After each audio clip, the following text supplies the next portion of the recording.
বিশ্বজুড়ে মানবাধিকার পরিস্থিতি আজও সংকটাপন্ন। ২০২৪ সালে ১.৫ শতাধিক দেশের পরিস্থিতি নিয়ে মানবাধিকার বিষয়ক বার্ষিক প্রতিবেদন প্রকাশ করেছে মার্কিন পররাষ্ট্র দপ্তর। প্রতিবেদনটি বলছে, বিজেপি সরকারের দমনে মত প্রকাশের স্বাধীনতা হারিয়েছে ভারতের গণমাধ্যমকারীরা। সংঘাতে নাজুক মিয়ানমার, আর এছাড়াও পাকিস্তান, আফগানিস্তান, গাজা থেকে শুরু করে মধ্য আফ্রিকা, উজবেকিস্তান সহ প্রায় প্রতিটি অঞ্চলে সাধারণ মানুষের উপর দমন, সংঘাত ও বিচারহীনতা চলছে।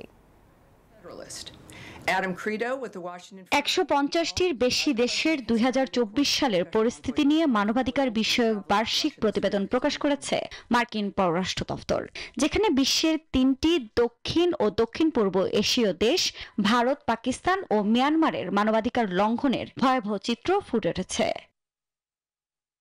জাতিসংঘ সমর্থিত তদন্তে উঠে এসেছে মিয়ানমারের নিরাপত্তা বাহিনীর বিরুদ্ধে পদ্ধতিগত নির্যাতন ও সহিংসতার ভয়াবহ চিত্র। প্রতিবেদন বলছে, আটকদের উপর ইলেকট্রিক শক, সংঘবদ্ধ ধর্ষণ, আগুনে পোড়ানো সহ নানাভাবে নিষ্ঠুরতা চালানো হয়েছে। সবচেয়ে ভয়াবহ তথ্য, ২ বছরের শিশু পর্যন্ত আটকে রাখার ঘটনা।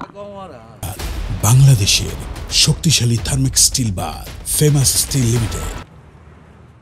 ভারতের চিত্র একই। দেশটির মণিপুরে কুকি ও মেইতে গোষ্ঠীর সংঘাতে ঘটেছে হত্যাকাণ্ড, অগ্নিসংযোগ ও ব্যাপক মানবাধিকার লঙ্ঘন। পুলিশ এনকাউন্টার ও হেফাজতে মৃত্যুর অভিযোগে বেড়েছে আগের চেয়ে বেশি। সত্য সংবাদ প্রকাশের ক্ষেত্রে চাপে পড়ছেন গণমাধ্যম কর্মীরা। পাকিস্তানের পরিস্থিতি খুব ভিন্ন নয়।